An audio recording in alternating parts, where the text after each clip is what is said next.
Faly miarabantsika rehetra indray ry havako nahatratra izao sabotsy masina izao hivavaka isika. Andriamanitro fotoana izay atsiarovanay ny nitorianao ny filazany tsara tamin'ireo izay nodimandry, andresenao ny fahafatesana, ny fasana, ny fahalovana, ny faharatsiana, ny fahotana amin'ny endriny rehetra izany.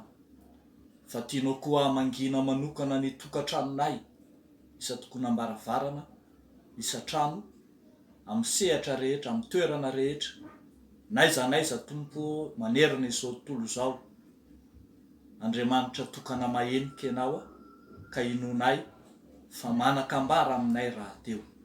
Avy fanay masonao vangio manokana izahay, andreny teny tsara avy aminao Andriamanitra zay omenao anay arak'izay hita ao amin'ny soratra masina. Dia amin'ny anaranao Jesosy Kristy Tompo mahavonjy nanaovanay sy angatanay izany vavaka izany. Amen. Ny mofinaina ho antsika ry havako amin'ity andro anio ity dia izay hitantsika ao amin'ny Exodosy 2:12, ny 1:9 hatramin'ny 1:20. Vakiko amin'ny anaran'ny Tompo. Ary Jehova niteny tamin'i Mosesy sy Arona teo amin'ny tany Egypta ka nanao hoe: ity volana ity no voaloham-bolana ho anareo, dia ho voaloham-bolana amin'ny taona ho anareo izy. Miteneny anareo amin'ny fiangonana dia ny Israely rehetra ka manaova hoe: amin'ny andro 10 amin'ity volana ity dia aoka samy haka zanak'ondry iray avy izy rehetra araka ny fianakaviany, dia zanak'ondry iray avy no an'ny isan-trano. Ary raha vitsy loatra ny iray trano ka tsy mahalany zanak'ondry iray, dia aoka izy sy izay namany fanakaiky trano aminy haka arak'izay isan'ny olona. Ny olona rehetra samy araka izay tokony ho laniny avy no anisanareo ny zanak'ondry. Zanak'ondry tsy misy kilema dia lahy izay iray taona no alainareo. Alainareo amin'ny ondry na amin'ny osy izy, ary ho tehirizinareo izy hatramin'ny andro 14 amin'ity volana ity, dia hamono azy amin'ny hariva ny fiangonana dia ny Israely rehetra. Ary analany ny ra ka atentiny amin'ny tolam-baravarana 2 sy amin'ny tataom-baravarana trano izay hihinanany azy. Dia hohaniny amin'izany alina izany hena voatsatsika tamin'ny afo no hihinanany azy, mba amin'ny mofo tsy misy masirasira sady ampiarahany amin'ny anana mangidy. Aza hanina manta na voandro amin'ny rano izy, fa atsatsio amin'ny afo mba amin'ny lohany sy ny tongony ary ny fadiny. Ary aza asianareo sisa ho tramaraina, fa raha tahiny misy sisa tsy lany ka tramaraina dia hodoranareo amin'ny afo. Ary toy izao no ataonareo raha mihinana azy: ny valahanareo ho voasikina, ny kapanareo eo amin'ny tongotrareo, ary ny tenareo eny an-tananareo, dia hohaninareo faingana izy, fa Pasika an'i Jehova. Ray masino, manamasinanay amin'ny fahamarinana, ny teninao no fahamarinana. Amen.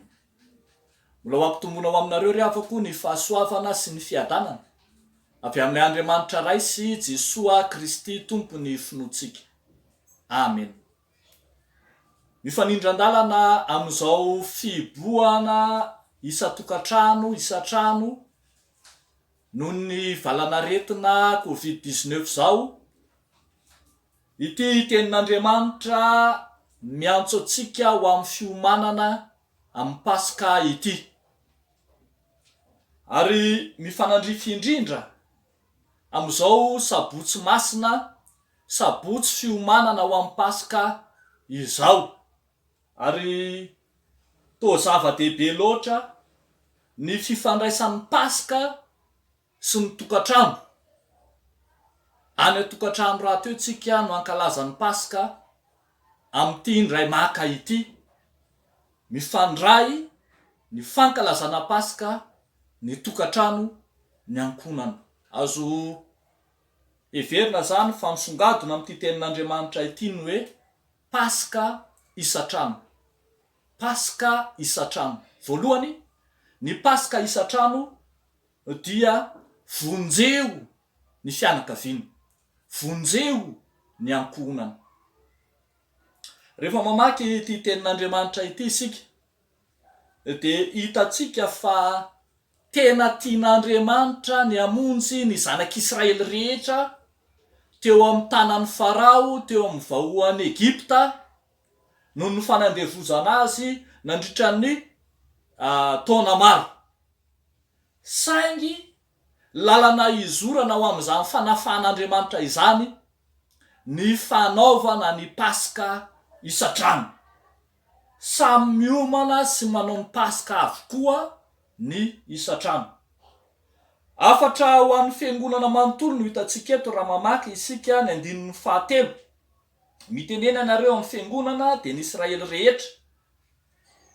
Afatra ho an'ny fiangonana manontolo, saingy ny fampiarana azy kosa dia natao isantrano, isan-tokonam-baravarana, ary dia hitatsika miariary eto koa zany fa isan-tokatrano, isan-tokonam-baravarana, isaky ny ankonana ny fanaovana ny Paska.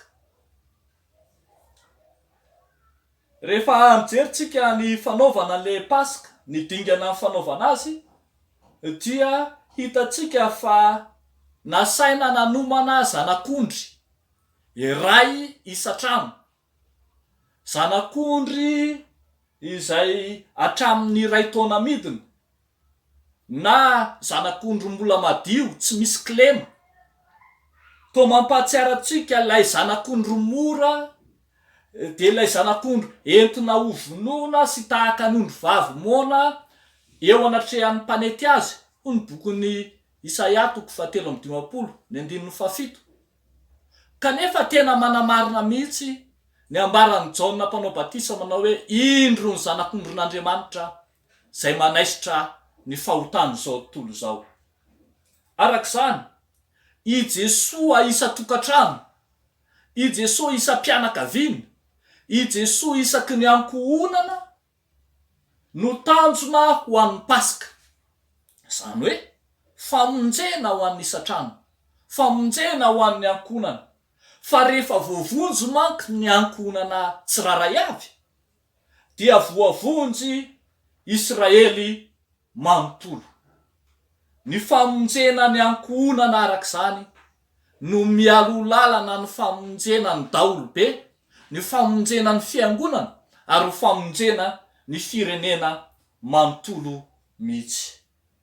Manam-pirofo zany koa ry havako, ny fihetsika na ny dingana natao ho amin'ilay famonjena arak'izay hitatsika eto eo amin'ny 7 dia voalaza ny fanatentenana ny ran'ny zanak'ondry amin'ny tolanym-baravarana sy amin'ny tatao-baravarana ho amin'ny tokatrano rehetra ao amin'ny zanak'Israely tao Egypta. Ho ny 7 manao hoe ary analany ny ra ka antentina amin'ny tolam-baravarana roa sy amin'ny tatao-baravarany trano izay hihinanany azy.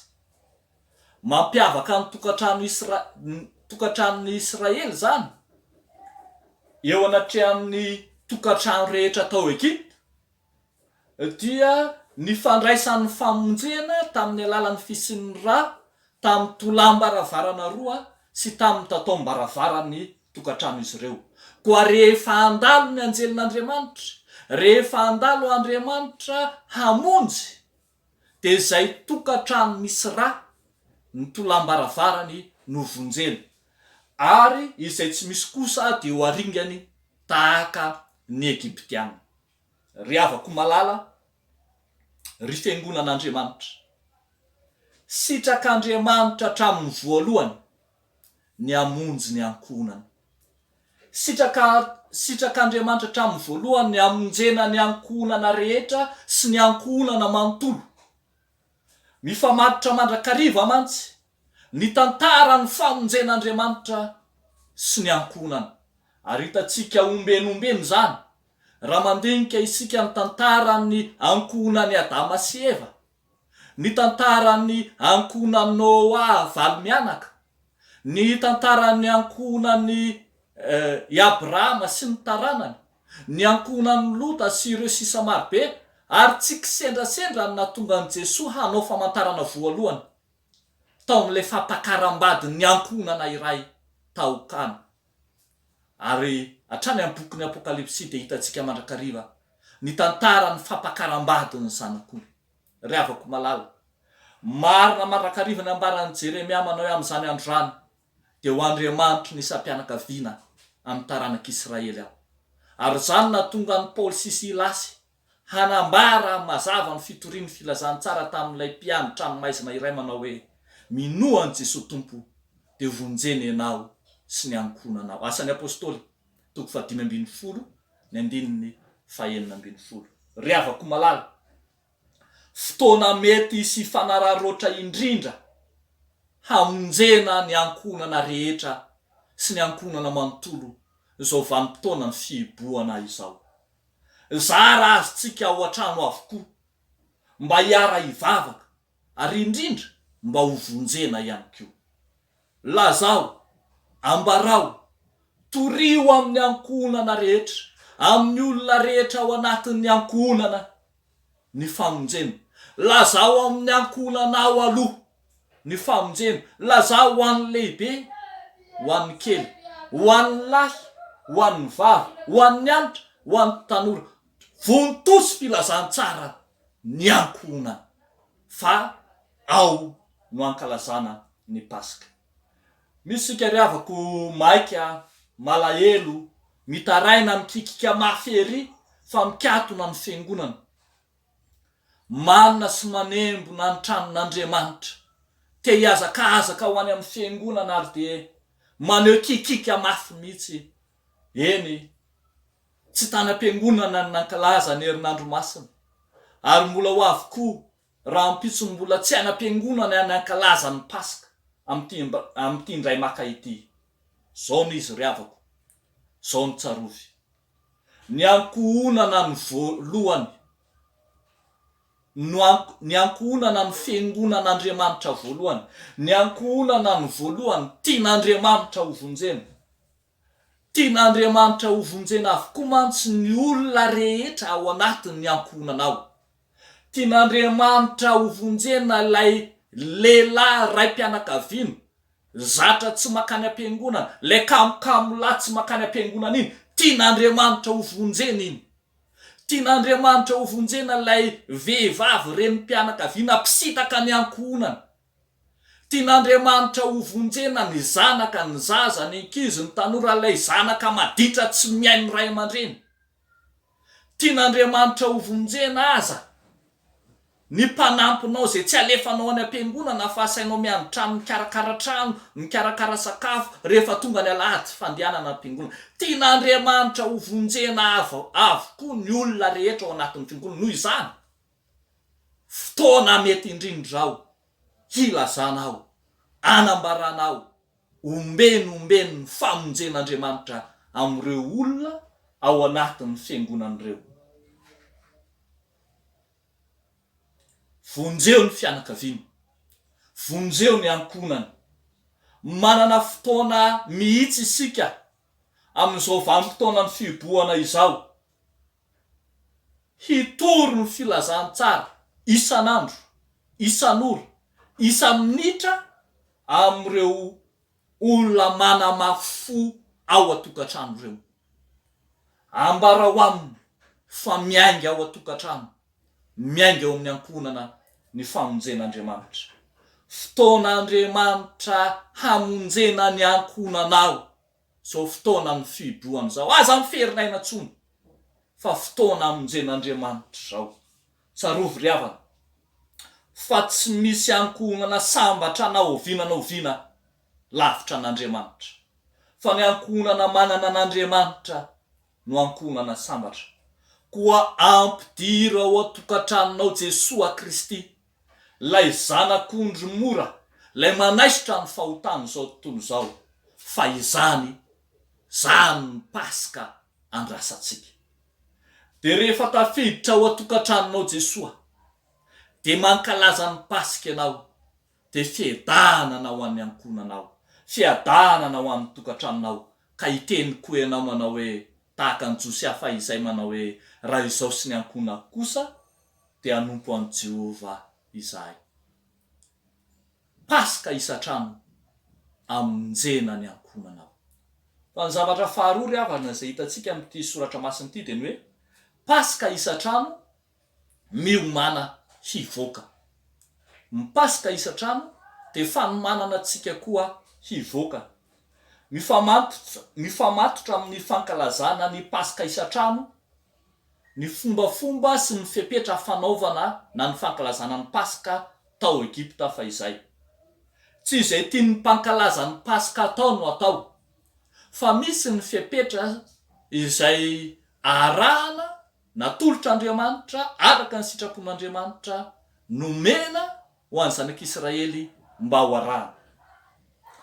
Ao zany ny fepetra ny sakafo hoanina tatsika eo amin'ny 9 hatramin'ny 10. De hoaniny amin'izany alina izany ny hena voatsatsika tamin'ny afo no hinanany azy mba amin'ny mofo tsy misy masirasira sady ampiarahany amin'ny anana mangidy. Aza hanina manta na voandro amin'ny rano izy fahatsatsio amin'ny afo mba amin'ny lohany sy ny tongony ary ny fatiny. Ary aza asianareo sira ho tramaraina. Asianareo sisa ho tramaraina faratahiny misy sisa tsy lany ka tramaraina de hodoranareo amin'ny afo zany. Zany fepetra rehetra zany de midika fa sakafo maika, sakafo tsy manta nefa tsy masaka fa natsatsika no natao. Fa misy koa ny fepetra ny fihinanana azy arak'izay hitantsika amin'ny 9:20 manao hoe toy izao no ataonareo raha mihinana azy, ny valanareo ho voasikiny, ny kapanareo ho eo amin'ny tongotrareo, ny tenareo eo amin'ny tananareo, ary hoaninareo faingana izy fa Pasika ny Jehova. Eo amin'ny 10 teo de hitantsika fa amin'ny alina no hinanana azy. Aveo de hitantsika fa sakafo tahaka ny fisakafoanana, tahaka ny fisakafoanan'ny olona efa voninahande, efa manakaiky ny famonjena, sakafo haingana zany no atao. Manambara zany rehetra zany afaka malala ny toetra n'ilay famonjena mpandalovin'Andriamanitra ao amin'ny zanak'Israely. Toa milaza fa efa akaiky ny famonjena, maika ny famonjena, mila vonina mandray ny famonjena. 300 taona mantsy no nanandevozana ny zanak'Israely tao Egypta fa izay. Fa tonga ny fotoana, zao ny fotoanan'Andriamanitra hanafaka azy ireo. Ka raha Andriamanitra hanafaka, ny vahoaka kosa mila vonina ho afahana. Tsy tapitra tao Egypta mantsy ny fankalazana ny Pasika, fa ny tian'Andriamanitra kosa de nitondra izany ho amin'ny taranaka rehetra any aoriana, ho an'ny firenena rehetra manerana zao tontolo zao, ary ho tonga amin'ny taranaka hatramin'ny ankehitriny koa aza.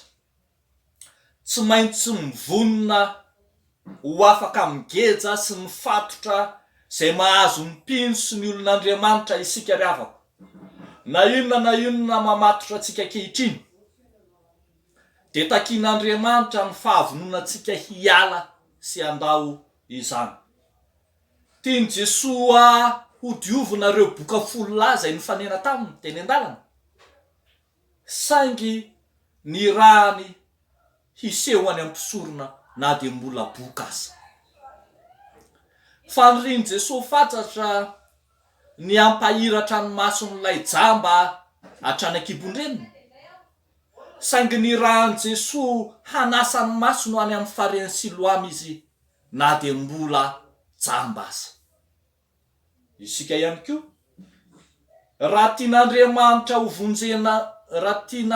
vonjena marina isika, de isika mihitsy koa mila mivonina hiala handao hivoaka ny Egypta izay mamatotra, toerana mangeja, toerana manandevo atsika. raha tiatsika ny anana anjara amin'ny famonjena zay omeny tompo dia tsy maintsy manapa-kevitra hiala sy andao, mivonona hiala aho isika. Iariary amin'izany ry havako malala, fa marina ny soratra ny tenin'ny soratra masina manao hoe fa raha ny zanaka anao anafaka anareo dia ho afaka tokoa ianareo. Jaona 2:9-telopolo. Ry havako malala, amin'izao fotoanan'ny fiboana hatrany confinement zao ary omany ny fidiranao am-piangonana, omany ny fialanao amin'ny toerana nahazatra anao, omany ny fialanao amin'ny toerana zay namatotra anao. Fotoana zao hahafahanao manomana ny tenanao sy manomana ny ankohonanao, ny fianakaviana rehetra hiditra ny am-piangonana amin'izay. Tsy maintsy miala amin'izay mamatotra atsika mantsika ary tsy maintsy manalavitra izay nangeja atsika.